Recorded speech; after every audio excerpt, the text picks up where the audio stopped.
South ఇండియాలోనే అతి తక్కువ ధరలకి రత్నాలను అందించే ఏకైక సంస్థ 6JVR. Welcome to Suman TV. నేను మీ నాగరాజ్ బైర్సిటీని.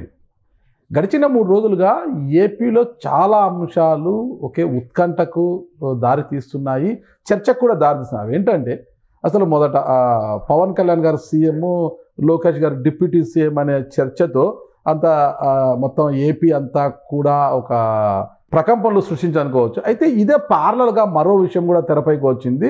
త్వరలో మెగాస్టార్ చిరంజీవి గారికి రాష్ట్రపతి పదవి ఇవ్వబోతున్నారని ఒకరంటే, ఇంకొకరు కాదు ఉపరాష్ట్రపతి ఇవ్వబోతున్నారనేది కూడా ఉంటుంది.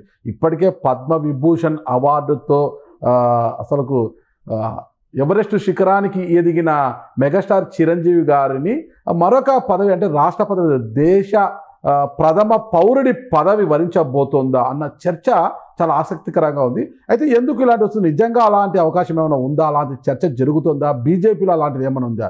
ఇక్కడ ఒకటే మనం టెక్నికల్గా చూసుకోవాలి. మెగాస్టార్ చిరంజీవి గారిని మా ప్రాపర్టీని ఇప్పటికీ కూడా కాంగ్రెస్ పార్టీ ఓన్ చేసుకుంటుంది. మరి బీజేపీ ఎందుకు ఆలోచిస్తోంది చిరంజీవి గారిని నిజంగా రాష్ట్రపతి కుర్చీలో కూర్చోబెట్టాలని అనుకుంటుందా లేదా అన్న వివరాలు తెలుసుకోవాలంటే ఈరోజు మనతో ఉన్నారు Suman TV chief editor Keshav గారు మనతో ఉన్నారు. నమస్తే కేశవ్ గారు. నమస్తే. ఓకే, మనం చూస్తూనే ఉన్నాం గత 3 రోజుల నుంచి. మీరు వీడియోలు చేశాం, మనం వీడియోలు చేశాము. అంటే ప్రస్తుతం లోకేష్ గారికి డిప్యూటీ సీఎం ఇవ్వాలి అనే ఒక ఎవరైతే శ్రీనివాస్ రెడ్డి గారు ప్రస్తావన తీసుకొచ్చారు, అక్కడితో అగ్గి రాచుకుంది. ఆయనకు డిప్యూటీ సీఎం ఇస్తే పవన్ కళ్యాణ్ గారికి సీఎం ఇవ్వాలి అనేది. అది దావోస్లో దానికి స్వస్తి పలికారు చంద్రబాబు నాయుడు గారు. ఇవన్నీ వద్దు, మనం అభివృద్ధిపై ఫోకస్ చేస్తామని దానికి స్వస్తి పలికారనుకుంటే ఇప్పుడు ఒకటే చర్చ 3 రోజుల నుంచి ప్యారల్గా దాంతోపాటు నడుస్తుంది. మెగాస్టార్ చిరంజీవి గారు ఇప్పటికే పద్మవిభూషణ్ అవార్డు పొంది ఆయన ఎవరెస్ట్ శిఖరానికి చేరువలో ఉన్నారు. ఆయన అంతటి వ్యక్తి. ఆయనకు మళ్ళా కూడా కేంద్రం ఆలోచిస్తోంది రాష్ట్రపతి కుర్చీలో మెగాస్టార్ చిరంజీవి గారిని కూర్చోబెట్టాలి అని. రాష్ట్రపతి అంటున్నారు, కొంతమంది ఉపరాష్ట్రపతి అంటున్నారు. నిజంగా ఏంటి అసలు ఈ చర్చ ఏంటి? ఇదంతా నిజంగా ఎన్డీఏ కూటమి ఆలోచిస్తోందా? అంటే ఇప్పటికే పవన్ కళ్యాణ్ గారు డిప్యూటీ సీఎంగా ఉన్నారు. త్వరలో నాగబాబు గారు కూడా రాష్ట్ర క్యాబినెట్లో చేరబోతున్నారు అంటున్నారు. మరి పెద్దన్న అయిన మెగాస్టార్ చిరంజీవి గారిని రాష్ట్రపతి కుర్చీలో కూర్చోబెట్టబోతున్నారు అంటారా? అంటే ఒక ఎజంప్షన్ ఏంటంటే ఎవరి అంచనాలను వాళ్ళు వేసుకోవచ్చు. అందులో భాగంగానే ఖాళీగా ఉన్న పదవులు, ఖాళీ అవ్వబోతున్న పదవులు ఇవన్నీ కూడా లెక్కలేసుకొని వాళ్ళకి నచ్చినటువంటి నాయకుడిని ఆ స్థానంలో ఊహించుకోవడం అనేది సోషల్ మీడియా పుణ్యం అది. కాబట్టి దాన్ని మనం ఎవరిని ఖండించలేము. బట్ వాస్తవాల పరంగా చూసినప్పుడు చిరంజీవి గారి స్థాయి, చిరంజీవి గారికి ఉన్నటువంటి అభిమానగణం, అలానే చిరంజీవి గారిని ఏ స్థానంలో పెడితే, ఎందుకంటే ఆయన రాజకీయ నాయకుడు కాదు ఇప్పుడు, కరెక్ట్, ఆయనకు ఉన్నటువంటి సోషల్ ఇమేజ్, ఒక గౌరవప్రదమైనటువంటి వ్యక్తిని ఏ విధంగా గౌరవిస్తే మన గౌరవం పెరుగుతుంది, ఇదే కదా చర్చ. పద్మవిభూషణ్కి సంబంధించి కూడా ఫస్ట్ మనమే ఒక వీడియో చేసాం. ఆ వీడియో చేసినప్పుడు మొన్నే కదా పద్మభూషణ్ ఇచ్చారు అంటే మొన్నే కదా అంటానికి అవకాశం లేదు, ఎందుకంటే అప్పటికి 13 ఏళ్ళు అయిపోయింది పద్మభూషణ్ వచ్చి. కరెక్ట్. ఆయనకి పద్మవిభూషణ్ ఎందుకు ఇవ్వకూడదు అంటే చిరంజీవి గారిని కూడా క్రాస్ చెకింగ్ కోసం మాట్లాడితే మన వైపు నుంచి అసలు ఎలాంటి ప్రపోజల్ లేదని చెప్పాను, గవర్నమెంట్స్ వైపు నుంచి లేదు. బట్ సెంట్రల్ గవర్నమెంట్ నామినేట్ చేసింది, అది మనకి ఢిల్లీ నుంచి వచ్చినటువంటి ఇన్ఫర్మేషన్. అప్పుడు పద్మవిభూషణ్ అంటే నిజంగా ఇస్తున్నారా లేదా అని ఒక సందేహం వచ్చింది. బట్ వారం తర్వాత అది రియాలిటీలో అనౌన్స్మెంట్ అయింది. చిరంజీవి గారిని అప్పుడు కలిసినప్పుడు కూడా భారతరత్న రావాలి నెక్స్ట్ వీక్ అని చెప్పి, ఎందుకంటే ఆయన పర్సెప్షన్, ఆయన పర్సనాలిటీ అది ఒక డిఫరెంట్ డైమెన్షన్. ఒక నటుడిగానే ఆయన చూడలేం, ఒక సంపూర్ణ మానవుడిగా చూడాల్సినటువంటి ఖచ్చితంగా వ్యక్తిత్వం ఉన్న మనిషి ఖచ్చితంగా. సో ఆయన నుంచి సమాజం ఏం కోరుకుంటుంది, ఆయన సమాజానికి ఏం చేస్తున్నారు అనే దాని మీద ఎక్కువ చర్చ నడుస్తుంది, కానీ రాజకీయ కోణంలో చాలా తక్కువ. బ్లడ్ బ్యాంకుల ద్వారా కావచ్చు, ఎక్కడైనా కూడా మనకు ఈ డిజాస్టర్స్ జరిగినప్పుడు, విపత్తులు జరిగినప్పుడు తక్షణం స్పందించే గుణం కావచ్చు, ఆర్థిక సాయం అందించడంలో కావచ్చు, చిరంజీవి గారు ఇప్పుడు ముందు వరుసలోనే ఉంటారు. ఆ గుణం ఉన్న వాళ్ళు ఏంటంటే అందరి వాడు అనుకుంటారు. కరెక్ట్. అందుకనే చిరంజీవి గారు బీజేపీకి దగ్గర అవుతున్నారు అనే ఇన్ఫర్మేషన్ లేదా ఆ సంకేతాలు కనిపిస్తున్నప్పుడు వెంటనే కాంగ్రెస్ మా మనిషిని రకరకాల ఫీట్స్ చేస్తారు. రేవంత్ రెడ్డి గారు మా ప్రాపర్టీ అన్నారు. 2009లో ఆయన ఎన్నికల్లో పోటీ చేసిన తరువాత అంటే 18 స్థానాలు గెలుచుకున్న తర్వాత కొన్ని ఈక్వేషన్స్ కారణంగా కాంగ్రెస్ పార్టీలోకి మెర్జ్ చేయడం జరిగింది. ఆయన కేంద్రంలోకి వెళ్ళిపోయారు, కేంద్ర మంత్రిగా కూడా చేశారు. అయితే ఇప్పుడు ఆయన ఏ పార్టీలో లేకపోయినా ఒక మళ్ళా మెగాస్టార్ చిరంజీవి సినీ హీరోగా ఉండిపోయారన్న, న్యూట్రల్గా ఎటు లేకుండా రాజకీయాల గురించి ఎక్కడ మాట్లాడడం లేదు. తమ్ముడు పార్టీ పెట్టి జోరుగా ముందుకు పోతున్న ఎన్నికల సమయంలో కూడా తమ్ముడికి కూడా మాట్లాడలేదు. గతంలో వైసీపీ అధికారంలో ఉన్నప్పుడు సినీ ఇండస్ట్రీ ఏదో టికెట్ల ధరల విషయాలు కావచ్చు, సినిమా ఇష్యూస్ పెట్టి మన జగన్మోహన్ రెడ్డి గారిని కలిసడం అదంతా కూడా చూసాం మనం అన్నట్టుగా. ఒక న్యూట్రల్గా ఉన్న పర్సన్ ఆయన వ్యక్తిత్వం పరంగా కూడా అదే న్యూట్రాలిటీ మెయింటైన్ చేశారు. మీరు ఒకటి అబ్జర్వ్ చేస్తే జగన్మోహన్ రెడ్డి గారు చేసిన బ్లండర్స్లో అతిపెద్ద బ్లండర్ ఏదైనా ఉంది అంటే, ఆయన పదవికి దూరం చేసినటువంటి బ్లండర్ ఏదైనా ఉంది అంటే అది రాజధానిని 3 ముక్కలు చేయడం. కానీ చిరంజీవి గారు దాన్ని సమర్థించారు. అవును, అధికార వికేంద్రీకరణ జరుగుతుంది అనేటువంటి రీతిలో ఆయన అభిప్రాయం ఆయన చెప్పారు. కరెక్ట్. ఇప్పుడు రైట్ ఆర్ రాంగ్ ఎటో ఒక సైడ్ ఉండాలి, భావ వ్యక్తీకరణ ఆయన వ్యక్తపరిచారు. అదే సమయంలో సినిమా థియేటర్లకు సంబంధించి టికెట్ల పెంపు అనేటువంటి, టికెట్ల ధరల తగ్గింపు అనేటువంటి చర్చ వచ్చినప్పుడు అదే వ్యక్తి వెళ్ళి డిఫర్ అయ్యారు. కరెక్ట్. అంటే ఆయన తన వ్యక్తిత్వాన్ని, ఆ సందర్భంలో తన అభిప్రాయాల్ని, తన భావ వ్యక్తీకరణ స్వేచ్ఛని ఆయన సంపూర్ణంగా ఉపయోగించుకున్నారు. సో ఇప్పుడు ఇక్కడ జరుగుతున్న దానిలో కూడా ఏంటంటే, బీజేపీ చిరంజీవి గారిని ఆహ్వానిస్తుంది. పవన్ కళ్యాణ్ గారు, చంద్రబాబు నాయుడు గారు ప్రమాణ స్వీకారం చేసిన రోజునే చిరంజీవి గారిని, పవన్ కళ్యాణ్ గారిని ఇద్దరిని చేతులు పట్టుకొని ప్రధానమంత్రి నరేంద్ర మోడీ అభివాదం చేసిన రోజు నుంచి ఈ చర్చ నడుస్తూనే ఉంది. ఆ తర్వాత జరిగిన క్రమంలోనే కదా ఆయనకి అవార్డులు అంటే పద్మవిభూషణ్ రావడం కానీ, దానికి అంతకంటే ముందర ఆయన్ని ప్రత్యేకంగా అల్లూరి సీతారామరాజు విగ్రహ ఆవిష్కరణ సందర్భంలో ప్రత్యేక ఆహ్వానితుడిగా ఆయన పిలవడం కానీ, మొన్న ఢిల్లీలో సంక్రాంతి ఉత్సవాలు అక్కడ ఆయన ముఖ్య అతిథిగా ఆయన్ని ప్రత్యేకమైనటువంటి ఆహ్వానితుడిగా ఆయన్ని గౌరవించడం కానీ ఇవన్నీ జరిగినాయి. సో అంటే కేంద్ర ప్రభుత్వం, ముఖ్యంగా బీజేపీ అధిష్టానం ప్రతి సందర్భంలో చిరంజీవి గారికి తమకి ఉన్నటువంటి సాన్నిహిత్యాన్ని ప్రజల ముందర ప్రదర్శించేటువంటి ప్రయత్నం చేస్తూ వస్తుంది. రాష్ట్రపతి పదవి ఇచ్చే స్థాయిలో ఈ సాన్నిహిత్యం ఉందా లేదా అనేది ఒక చర్చ. ఒకసారి టెక్నికాలిటీస్ ప్రకారం మనం చూస్తే రాష్ట్రపతి పదవి ఖాళీ అవ్వాలంటే 2027 వరకు ఆగాలి. ఖచ్చితంగా 2025 ఇంకా 2 ఏళ్ల సమయం ఉంది. సో ఈ రోజు రాష్ట్రపతి పదవి రావడానికి అవకాశం ఉంటుంది లేదు. ద్రౌపది ముర్ము గారు ఉన్నారు. ప్లస్ ఇంకొకటి బీజేపీ ఈక్వేషన్స్ మనం చూస్తే, గతంలో వాజ్పేయి గారు గవర్నమెంట్ ఉన్నప్పుడు బీజేపీ మొదటిసారిగా ఒక మైనారిటీ, అంటే అంతకు ముందర జాకిర్ హుస్సేన్ గారు కూడా చేశారు రాష్ట్రపతిగా, కానీ బీజేపీ అధికారంలో ఉండగా అబ్దుల్ కలాం గారిని ప్రెసిడెంట్ పొజిషన్లో కూర్చోబెట్టారు. సో ఆ తర్వాత, ఎందుకంటే ఆయన ఒక intellectual, missile man of India కదా, అందరూ ఆమోదించాల్సిన పరిస్థితి వచ్చింది. దానికి కూడా అప్పుడున్న కాంగ్రెస్ పార్టీ పోటీ పెట్టిన పరిస్థితి వచ్చింది అభ్యర్థిత్వాల విషయంలో.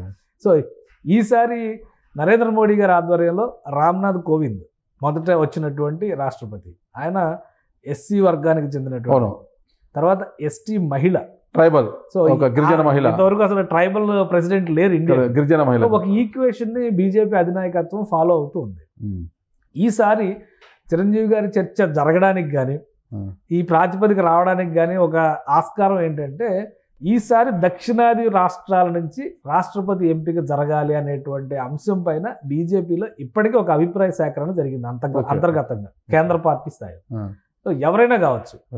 ఒక ఎగ్జంప్షన్ చిరంజీవి గారి మీద కూడా ఒక బాణం వేసి ఉండొచ్చు. ఎప్పుడో మనం దక్షిణాది నుంచి తీసుకుంటే నీలం సంజీవ్ రెడ్డి గారిని చూస్తాం మనం. ఇంకా తర్వాత మనకి ఎవరు లేరు. తెలుగు రాష్ట్రాల నుంచే మనం రాష్ట్రపతుల కేటగిరీలో మనం పెద్దగా ఫోకస్ పెట్టం. కానీ నీలం సంజీవ్ రెడ్డి గారు పొలిటీషియన్ కాబట్టి బాగా మనకు గుర్తున్నటువంటి, ఆంధ్రప్రదేశ్కి మొదటి ముఖ్యమంత్రి కాబట్టి ఆయన గుర్తుపెట్టుకుని ఉంటాం. బట్ వివి గిరి గారు అయ్యారు, ఆయన తెలుగు వ్యక్తే. ఇంకా చెప్పాలంటే సర్వేపల్లి రాధాకృష్ణన్ గారు, ఆయన తెలుగు కుటుంబానికి చెంది తమిళనాడులో పుట్టినటువంటి తెలుగు వ్యక్తి, ఆయన అయ్యారు. ఇంకా చెప్పాలంటే జాకిర్ హుస్సేన్ గారు కూడా, రాష్ట్రపతి అయిన జాకిర్ హుస్సేన్ గారు కూడా హైదరాబాద్ వాస్తవ్యుడు. సో ఆయన నలుగురు తెలుగు నేల నుంచి రాష్ట్రపతి పదవికి రిప్రజెంట్ చేసినాడు ఆ దక్షిణాది రాష్ట్రం. సో ఆ ఈక్వేషన్స్ చూస్తే మళ్ళీ ఇంకోసారి ఆంధ్రప్రదేశ్ లేదా తెలంగాణకి అవకాశం వస్తుందా, మిగతా 3 రాష్ట్రాల్లో చూస్తారా? ఆల్రెడీ అక్కడ కూడా నారాయణన్ గారు కానీ, వెంకటరామన్ గారు కానీ వీళ్ళంతా రిప్రజెంట్ చేశారు కేరళ నుంచి, తమిళనాడు నుంచి. అబ్దుల్ కలాం గారు తమిళనాడు నుంచి వస్తారు. సో ఈ ఈక్వేషన్స్ ఉన్నాయి కాబట్టి ఆ అంతర్గతమైనటువంటి చర్చలు జరిగేటువంటి సందర్భంలో మేబీ ప్రాబబుల్స్లో చిరంజీవి గారి పేరు వచ్చి ఉండొచ్చు, కానీ ఇమీడియట్గా దాన్ని ఫైనల్ చేసేటువంటి అవకాశాలు ఇప్పట్లో లేవు. ఇప్పుడు మీరు అన్నారు ఇక వైస్ ప్రెసిడెంట్ పోస్ట్ గురించి ఆలోచిస్తే కూడా, vice president is a default chairman of Rajya Sabha. అంటే రాజ్యసభ ప్రొసీడింగ్స్ తెలిసి రాజ్యసభను నడిపేటువంటి సామర్థ్యం ఉన్నటువంటి వాళ్ళకి అవకాశం ఇస్తారు. చిరంజీవి గారు రాజ్యసభ సభ్యుడిగా ఆల్రెడీ పనిచేశారు కాబట్టి ఆయనకి రాజ్యసభ ప్రొసీజర్స్ మీద అవగాహన ఉంది. కాబట్టి ఆయనకి ఇవ్వచ్చేమో అని ఒక ఎజంప్షన్ నడుస్తుంది. బట్ రాజ్యసభ నడిపేటువంటి విధానంలో పార్టీ ముద్ర అనేది చాలా అవసరం. బీజేపీ ఏతర వ్యక్తులకి అవకాశం ఇస్తారా? అయితే ధన్ఖడ్ గారికి ఇచ్చారు. ఆయన chief justice of west Bengal high court. So ఆ ఎక్స్పీరియన్స్ దృష్టిలో పెట్టుకుని ఆయనకు ఒక అవకాశం ఇచ్చారు కాబట్టి చిరంజీవి గారికి కూడా రావచ్చు కదా, ఇది ఒక అసంప్షన్. సో అంటే ఈ రెండు ఎందుకంటే అంత ఎక్కువ చర్చ జరగడానికి కారణం ఏంటంటే ఈ ప్రాబబిలిటీస్ ఎక్కువ కనిపిస్తున్నాయి కాబట్టి వీటిని దృష్టిలో పెట్టుకొని చిరంజీవి గారికి ఇవ్వచ్చేమో అనేటువంటి అంచనాలు, ఆశలు ఎక్కువగా వికసిస్తున్నాయి. బట్ ప్రాక్టికల్గా చూస్తే అది అంత ఈజీ అయినటువంటి వ్యవహారంగా అయితే కనిపించట్లేదు. అది వాస్తవమే, అది మనం చర్చించుకోవచ్చు. ఇప్పుడు మీరు అన్నారు తెలుగు రాష్ట్రం అంటే తెలంగాణ, ఏపీకి దక్కుతుందంటే, అంటే చిరంజీవి గారు ఇక్కడ కాపురం ఉన్న ఆయన ఆంధ్ర ప్రాపర్టీ అంటుంటారు కదా. ఒకవేళ అది అవకాశం వస్తే అది ఆంధ్రాకు వచ్చిన అవకాశంగా చూడొచ్చా, తెలంగాణకు వచ్చిన అవకాశంగా చూడొచ్చు అంటారా? ఖచ్చితంగా మీరు ఒక విషయం గమనించండి, చిరంజీవి గారికి పద్మ విభూషణ్ ఇవ్వగానే గౌరవ సత్కారం చేసిన తెలంగాణ ప్రభుత్వం. కరెక్ట్. అప్పుడు మనం ఆయన తెలంగాణ వాడిగా చూడాలా, ఆంధ్ర వాడిగా చూడాలా? తెలంగాణ అప్పుడు విమర్శలు వచ్చాయి. జగన్మోహన్ రెడ్డి గారు కనీసం నాకు గౌరవం కూడా. ఎస్పి బాలసుబ్రహ్మణ్యం లాంటి వ్యక్తికి, మంగళంపల్లి బాలమురళీకృష్ణ లాంటి వ్యక్తికి తమిళనాడు కోటాలో పురస్కారాలు వచ్చినాయి, పద్మ పురస్కారాలు అక్కడ ఆ కోటాలో వచ్చినాయి. కాబట్టి వీళ్ళు వీటికి అతీతమైనటువంటి వ్యక్తులు. అంటే ఒకటి నాకు అనిపిస్తుంది ఏంటంటే ఇమీడియట్గా ఉన్నటువంటి ప్రివిలేజ్ ఆప్షన్ చిరంజీవి గారు నాకున్నటువంటి సమాచారం ప్రకారం చూసినా కానీ 99% రాజ్యసభ సభ్యుడు అవడం అనేది ఖాయంగా కనిపిస్తుంది. దానికి పెద్ద ఎక్కువ 2 ఏళ్ళు ఆగాల్సిన అవసరం లేదు, 2027 దాకా ఆగాల్సిన అవసరం అంతకంటే లేదు. ఫిబ్రవరి మార్చి ఎండింగ్ లోపు రాజ్యసభలో మీకు ఆల్రెడీ తెలుసు, రాజ్యసభ స్ట్రక్చర్లో ప్రెసిడెంట్ నామినేటెడ్ మెంబర్స్ ఉంటారు, 12 స్థానాలు ఉంటాయి. వాటికి రాజకీయాలకి అతీతమైనటువంటి వ్యక్తుల్ని నామినేట్ చేసేటువంటి అవకాశం. అఫ్ కోర్స్ గవర్నర్ కోటా లాగా రాజ్యసభలో రాష్ట్రపతి కోటా కేంద్ర ప్రభుత్వం సిఫార్సుతోనే చేస్తారు. అయితే లాస్ట్ ఒక 4 years నుంచి మనం చూస్తే కనుక కేంద్ర ప్రభుత్వం, ముఖ్యంగా నరేంద్ర మోడీ ఆధ్వర్యంలో ఉన్నటువంటి కేంద్ర ప్రభుత్వం ఈ నామినేటెడ్ కోటాలో కళారంగాలకు చెందినటువంటి వ్యక్తుల్ని, సమాజ సేవా తత్పరుల్ని అందులో రికమెండ్ చేస్తుంది. ఇప్పుడు సుధామూర్తి గారు ఉన్నారు, ఆమెకి ఏ రాజకీయంతో సంబంధం లేదు, ఆమె రాజ్యసభ మెంబర్. మనకి సంబంధించి రాజమౌళి గారు ఫాదర్, అలా చెప్పడం చాలా తప్పు. కానీ విజేంద్ర ప్రసాద్ గారు ఆయనకు ఒక వ్యక్తిత్వం ఉంది, ఆయన రాజమౌళి గారి కంటే ముందు ఎదిగినటువంటి వ్యక్తి. బట్ రాజమౌళి గారు ఇంకా ఎదిగారు కాబట్టి, ప్రపంచ స్థాయి అయ్యారు కాబట్టి ఆయన ఫాదర్ అని చెప్పాల్సిన పరిస్థితి వస్తే ఆయన 2022లో రాజ్యసభ మెంబర్ అయ్యారు. ఆయన కూడా 2027 వరకు 28 వరకు 6 సంవత్సరాల టెన్యూర్ ఉంది కాబట్టి ఇంకా ఆయనకి 3.5 సంవత్సరాల దగ్గర ఆయనకి టైం ఉంది. అంటే వీళ్ళందరూ కూడా ఆ కోట. ఇంకా తమిళనాడు నుంచి ఇళయరాజా గారు, స్వర చక్రవర్తి అంటాం కదా మనం, ఇళయరాజు అంటాం కదా, ఆయనకి నామినేట్ చేశారు. సో అదే తరహాలో ఈసారి రాజ్యసభ సీట్లు 4 ఖాళీ అయ్యాయి.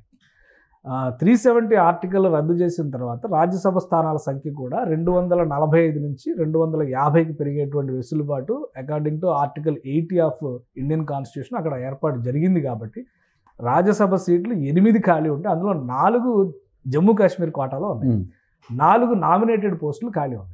నామినేటెడ్లో ఖచ్చితంగా కళా సేవా రంగాలకు సంబంధించినటువంటి వ్యక్తుల్ని నామినేట్ చేసేటువంటి అవకాశం ఉంది. కేంద్ర ప్రభుత్వం, ముఖ్యంగా బీజేపీ అధిష్టానం చిరంజీవి గారిని 2 తెలుగు రాష్ట్రాలతో పాటు సౌత్ ఇండియాలో, ముఖ్యంగా తమిళనాడులో కూడా చిరంజీవి గారికి మంచి ఫాలోయింగ్ ఉంది. ఎందుకంటే ఆయన ఎదుగుదలంతా మద్రాసు నుంచే జరిగింది. సో ఈ అంశాలన్నింటినీ దృష్టిలో పెట్టుకొని చిరంజీవి గారిని నామినేట్ చేయాలనేటువంటి విషయంలో దాదాపు ఫైనల్ ఒపీనియన్కి వచ్చినట్టుగా ఒక సమాచారం ఉంది. కాబట్టి ఈ నెలన్నర రోజుల్లోనే దీనిపైన ఒక అప్డేట్ వచ్చేటువంటి అవకాశం ఉంది. రాష్ట్రపతి, వైస్ ప్రెసిడెంట్ ఇవన్నీ ప్రస్తుతానికి ఊహాగానాలు మాత్రమే. రాజ్యసభ సభ్యుడు అవడం అయితే మాత్రం ఖచ్చితంగా విశ్వసించాల్సినటువంటి అంశంగా కనిపిస్తుంది. నాగబాబు గారికి దక్కని రాజ్యసభ మెగాస్టార్ చిరంజీవి గారికి వస్తుందంటారా? అంటే ఒకటి, నాగబాబు గారు పొలిటికల్ ఎఫిలియేషన్స్ లో ఉన్నటువంటి వ్యక్తి. ఆయన రాజకీయ, ఆయన క్లియర్ గా జనసేన పార్టీ పిఏసి సభ్యుడు, ఆయన ప్రధాన కార్యదర్శిగా, పార్టీ ప్రధాన కార్యదర్శిగా కూడా ఆయన నడిపారు. ఎన్నికల ప్రచారాల్లో పాల్గొన్నారు. పవన్ కళ్యాణ్ గారు ఎంత కష్టపడ్డారో అంతే కష్టాన్ని ఆయన కూడా చూశారని రాజకీయ ముద్ర ఉన్నటువంటి వ్యక్తి. హైక్వేషన్లో కదా ఏపీ క్యాబినెట్ తీసుకోవాలనుకుంటున్నారు. ఒకవేళ నాగబాబు గారిని పంపించాలని అనుకుంటే కనుక రాజ్యసభకి మొన్న జరిగినటువంటి 3 అపాయింట్మెంట్స్ జరిగినాయి కదా, వైసీపీ నుంచి రిజైన్ చేసినటువంటి సభ్యులు మళ్ళీ ఇక్కడ నుంచి రీఅడ్జస్ట్మెంట్ జరిగే, కృష్ణయ్య గారు మళ్ళీ తెలంగాణ అయినా కానీ ఆంధ్ర కోట నుంచి ఆయన రాజ్యసభ సభ్యుడు అయ్యారు. అక్కడి నుంచి చూస్తే కనుక తెలుగుదేశం కోటలో సానా సతీష్ అయ్యారు. సో వీళ్ళు ఎలా అయితే అయ్యారో అదే తరహాలో ఒక మోగిలి వెంకటరమణ తప్ప బేదం మస్తానరావు ఆయన ముగ్గురు మళ్ళీ రిజైన్ చేసిన వాళ్ళలో 2 వాళ్ళే అయ్యారు. సో బీజేపీ కోటా కింద ఒకటి, ఊరికి పార్టీలు మారినాయి అంతే. బట్ ఏంటంటే సభ్యులు అదే సమయంలో నాగబాబు గారికి ఇచ్చి ఉండేవాళ్ళు రాజకీయ కోటాలో వచ్చే లేకనేది. ఇది రాజకీయ కోట కాదు, రాష్ట్రపతి కోట కాబట్టే కొంత ఆలస్యం జరుగుతుంది. చిరంజీవి గారు రాజకీయాలతో సంబంధం లేకుండా ఉన్నాయి. నిజానికి ఆయన కాంగ్రెస్ పార్టీలో ప్రాథమిక సభ్యత్వానికి రాజీనామా చేశారా లేదా అనేది $1 మిలియన్ క్వశ్చన్. ఎవరికి తెలియదు కదా. ఇంకా ఆయన ఏమి పంపలేదని వీళ్ళు అంటున్నారు. అవును, నేను రాజీనామా చేయలేదని ఆయన కూడా చెప్పట్లేదు ఎక్కడ. బట్ బీజేపీతో అసోసియేషన్ మాత్రం, ముఖ్యంగా కేంద్ర నాయకత్వంతో అసోసియేషన్ మాత్రం కొనసాగుతుంది. కిషన్ రెడ్డి గారు, బండి సంజయ్ గారు మంత్రి పదవులు, కేంద్ర మంత్రి పదవులు తీసుకున్నాక ఫస్ట్ ఆయన్నే కలిశారు. రాజకీయ పరమైన సంబంధాలు కాదు కదా అవన్నీ కూడా. అవును, అదే అందుకని అంటే ఆయన ఒక గురు స్థానంలో పెట్టుకొని లేదా ఒక మంచి మిత్రుడి స్థానంలో పెట్టుకొని ఒక మార్గదర్శి అనేటువంటి భావంతో వీళ్ళందరూ నడుస్తున్న పరిస్థితి కనిపిస్తుంది. సినిమా ఇండస్ట్రీలో కూడా ఇప్పుడు దాదాపు అదే వాతావరణం ఉంది. చిరంజీవి గారిని మించిన వ్యక్తి ఎవరు లేరు. కరెక్ట్. ఇంకోటి ఏంటంటే రాష్ట్రపతి, వైస్ ప్రెసిడెంట్ లాంటి పొజిషన్స్ వస్తే చిరంజీవి గారికి ప్రాణ ప్రధానమైనటువంటి నటనకు దూరం అవడం అనేది కష్టం. అది చాలా కష్టమైంది. ఎందుకంటే 2009లో ఆ వియోగం ఉంది చూడండి, ఒక 9 ఏళ్ల పాటు దాదాపు జరిగింది. అది చాలా ఇబ్బందికరమైనటువంటి సందర్భంగా ఆయనే చెప్పారు. సో ఈసారి మళ్ళీ అలాంటి చేరిక చివరి నిమిషం వరకు. ఒకసారి మనం దీనికి ఒక ఉదాహరణగా చెప్పాలంటే అమితాబ్ బచ్చన్ గారిని చూడాలి. రాజీవ్ గాంధీ గారి ఇన్ఫ్లుయెన్స్తో ఆయన రాజకీయాల్లోకి వచ్చిన తర్వాత, నటనకి స్వస్తి పలికిన తర్వాత ఆయన అనుభవాలు చూసి మళ్ళీ జీవితంలో రాజకీయాల గురించి మాట్లాడలేదు. ఆయన రాజకీయంగా ఉండే ఏ పదవుల్లోకి ఆయన రాలేదు. ఇలాంటి హుందాగా పెద్దరికంతో కూడినటువంటి గౌరవప్రదమైనటువంటి పదవుల విషయంలో మాత్రం ఆయన కొంతవరకు ఆయన తలొగ్గారు. ఇప్పుడు 80 ఏళ్ళు దాటినా కానీ ఆయన నటనా ప్రస్థానాన్ని కొనసాగిస్తున్నారు. చనిపోయే వరకు నేను నటిస్తూనే ఉంటానని చెప్పారు. కలికిలో కూడా అద్భుతమైనటువంటి హీరో ఆయనే కదా. ఆయనే హీరో, ప్రభాసే సపోర్టింగ్ క్యారెక్టర్ అందులో చెప్పాలంటే. పార్ట్ 2 ఎలా ఉంటుందో చూడాలి మనం. సో అదే ఇన్స్పిరేషన్తో చూస్తే చిరంజీవి గారు నాకు ఉన్నటువంటి అంచనా ప్రకారం చివరి నిమిషం వరకు నటనకి కానీ తెలుగు తెర, వెండి తెరకు కానీ దూరం అవరు అనేటువంటి అభిప్రాయం అయితే ఉంది. అదే అందరూ అంటున్నారు. ఇద్దరు తమ్ముడు కూడా మెగా కాంపౌండ్ నుంచి వచ్చిన ఇద్దరు తమ్ముడు, చిన్న తమ్ముడు పవర్ స్టార్ ఏమో డిప్యూటీ సీఎంగా ఉన్నారు, పెద్ద తమ్ముడు నాగబాబు గారు త్వరలో క్యాబినెట్ గెలవదు. ఇద్దరు తమ్ముడు బిజీగా ఉంటున్నప్పుడు చిరంజీవి గారు కూడా మళ్ళీ రాజకీయాల్లో బిజీ అవుతారా? నటనకే ప్రాధాన్యం అవసరం రాజకీయాలకి లేదా రాజకీయ పార్టీలకే ఉంది. ఓకే. సో ఆ నేపథ్యంలో చిరంజీవి ఆయనకు రాజకీయాలతో పని లేదు. ఆయనకి రాజకీయాలతో పని లేదు. అందుకనే ఆయన ఆ పార్టీ మా పార్టీ వ్యక్తి అంటున్నా కానీ ఈ పార్టీ పట్టించుకోకుండా ఆహ్వానాలు ఇస్తుంది అంటే మనం అర్థం చేసుకోవాలి. సో వీటన్నిటికీ అతీతంగా ఉన్నటువంటి వ్యక్తి కాబట్టి ఆయన రమ్మని కోరుకుంటున్నారు. చిరంజీవి గారిని ఆ పదవికి నామినేట్ చేస్తే ఆ గౌరవం ఆ పదవికి వస్తుంది.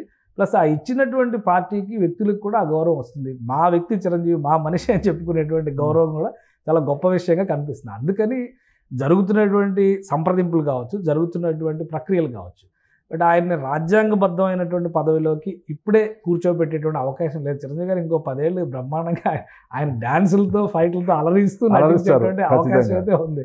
ఈ వయసులో మనం అమితాబ్ బచ్చన్ గారిని చూసినాక చిరంజీవి గారు 80-90 ఏళ్ల వరకు నటించడానికి స్కోప్ ఉన్నటువంటి మహానటుడు. తెలుగు తెరకి అవకాశాలు తెలుగు తెరకే కాదు, దక్షిణాది సినిమా ఇండస్ట్రీకి ఎవరెస్ట్ సమానుడిగా మనం చూడాల్సినటువంటి వ్యక్తి ఆయన.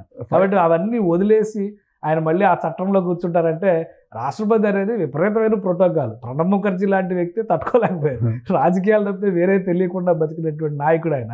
చివరి 5 ఏళ్ళు చాలా ఇబ్బంది పడ్డారు ఆ పొజిషన్లో కూర్చొని. కాబట్టి చిరంజీవి గారు అటువంటి పొజిషన్స్లోకి అంత ఈజీగా వెళ్ళేటువంటి అవకాశం లేదు.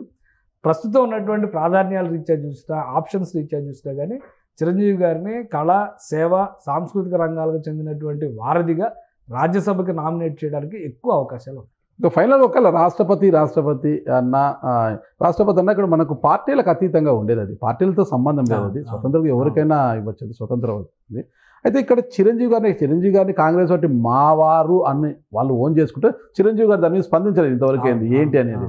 అయినా బీజేపీ చిరంజీవినే ఫోకస్ చేయడానికి, చిరంజీవినే రాష్ట్రపతి కుర్చీలో కూర్చోబెడతారు అనడానికి, అంటే మెగా ఫ్యామిలీకి ఉన్న ఒక ఇమేజ్ని వాళ్ళ ఎన్డీఏ కూటమికి అనుకూలంగా చేసుకోవచ్చు అనే ఒక ఆలోచన ఏమైనా ఉంటుందంటారా? మెగా ఫ్యామిలీకి ఇమేజ్ ఇచ్చిందే చిరంజీవి గారు. ఓకే. చిరంజీవి గారు లేకపోతే మెగా ఫ్యామిలీ అనేది మెగా కాంపౌండ్ కి పిల్లర్ ఆయన ఎవరైనా ఒప్పుకొని తీరాల్సిందే.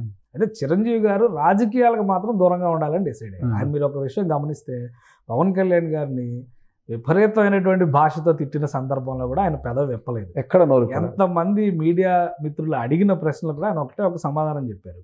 నేను వాటన్నిటి జోలికి వెళ్ళలేదు, కానీ నా తమ్ముడే, నా తమ్ముడిని ఉన్నత స్థానంలో ఉండాలని మాత్రం నేను కోరుకుంటాను. కరెక్ట్. అతని పోరాటాన్ని అతను కొనసాగించనివ్వండి అని మాత్రమే చెప్పారు ఆయన. సో ఆ హుందాతనం అనేది ఇప్పుడు అందరికి కావాలి. ఇప్పుడు ఉన్నటువంటి రాజకీయాల్లో ఆ హుందాతనం పాటించేటువంటి వ్యక్తులు ఎవరు, ప్లస్ ఇలాంటి ఇప్పుడున్న సమాజానికి మార్గదర్శిగా నిలిచేటువంటి వ్యక్తుల్ని ఎవరైతే ఓన్ చేసుకుంటారో వాళ్ళ క్రెడిట్ వాల్యూ కూడా పెరుగుతుంది.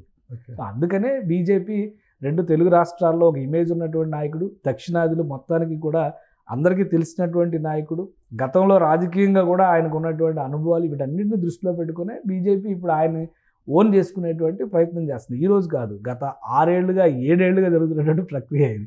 అల్లూరి సీతారామరాజు విగ్రహావిష్కరణ అనేది ఎప్పుడు 2020లో 2021లో జరిగింది. అప్పుడు కూడా చిరంజీవి గారిని ఆహ్వానించారు. అప్పుడు ఇదే చర్చ జరిగింది, ఆయన కాంగ్రెస్ మనిషి అనేటువంటి చర్చ. కానీ వాళ్ళు పట్టించుకోలేదు. అలాగే మొన్నటికి మొన్న ప్రమాణ స్వీకారాల సందర్భంలో ప్రత్యేకంగా ఆయన వచ్చారు, రజనీకాంత్ గారు వచ్చారు. తమిళనాట రజనీకాంత్ గారిని కూడా బీజేపీ ఇదే తరహాలో దగ్గర తీసుకునేటువంటి ప్రయత్నం చేస్తుంది. కాబట్టి రాజకీయాలకు వీళ్ళు దూరంగా ఉన్నా కానీ వీళ్ళ వ్యక్తిత్వం, వీళ్ళ శైలి, వీళ్ళకు ఉండేటువంటి సమ్మోహన శక్తి ఖచ్చితంగా మనకు అవసరమని భావిస్తున్నారు. కాబట్టి రాజకీయ పార్టీలు ఆ స్థాయిలు, ఇప్పుడు మోడీ గారు 3 టర్ములు ఆయన ప్రధానమంత్రి అయ్యారు. ఇంత స్థాయి విజయం సాధించిన వ్యక్తికి చిరంజీవి గారు అవసరమా లేదా అంటే మోడీ గారు కూడా అది గొప్పతనంగా మనం చూడాల్సి ఉంటుంది. అంటే ఈ తెలుగు జాతికి సంబంధించి, తెలుగు సమాజానికి సంబంధించి ఒక బలమైనటువంటి ఇన్ఫ్లుయెన్సర్, మన సోషల్ మీడియా భాషలో చెప్పాలి, బలమైనటువంటి ఇన్ఫ్లుయెన్సర్గా చిరంజీవి గారిని మనం అభివర్ణించవచ్చు కూడా. అందుకనే వాళ్ళు అడాప్ట్ చేసుకుంటారు. మా వ్యక్తి అని చెప్పుకునేటువంటి ప్రయత్నం ప్రతి సందర్భంలో జరుగుతుంది. చిరంజీవి గారు కూడా వివాదాలకు దూరంగా తనదైనటువంటి శైలిలో పెద్ద సమస్యలు వచ్చినప్పుడు కూడా ఆయన అలానే స్పందిస్తారు. తన అభిప్రాయం చెబుతూనే గౌరవప్రదంగానే దానికి ఒక ముక్తాయింపు ఇచ్చేటువంటి ప్రయత్నం చేస్తారు. అందుకనే చిరంజీవి ఇప్పుడు అందరివాడు, ఆయనని అందరం ఎక్కించడం ద్వారా మరొకసారి మావాడని చెప్పుకునేటువంటి ప్రయత్నం జరిగినా ఆశ్చర్యపోవాల్సిన అవసరం. ఓకే, థ్యాంక్ యూ కేశ్ గారు. చూద్దాం, ఎలాంటి ప్రపోజల్ లేకోకుండానే పద్మ విభూషణ్ అనేది చిరంజీవి గారికి తలుపు తట్టింది కదా. అలాగే ఇప్పుడు కూడా ఎలాంటి ప్రపోజల్ చిరంజీవి గారి నుంచి కావచ్చు, ఏపీ ప్రభుత్వం నుంచో లేదంటే తెలంగాణ నుంచో కూడా ఎలాంటి ప్రపోజల్ లేకోకుండానే మెగాస్టార్ చిరంజీవికి మరొక పదవి వరించనుందా లేదా అని చూడాలంటే మరికొద్ది రోజులు మనం వేచి చూడాల్సిందే. అంతవరకు ఓకే, థ్యాంక్ యూ అండి, నమస్తే. Thank you. సుమన్ టీవీలో మీ పర్సనల్ అండ్ బిజినెస్ ప్రమోషన్స్ కోసం కింది నెంబర్కి కాంటాక్ట్ చేయండి.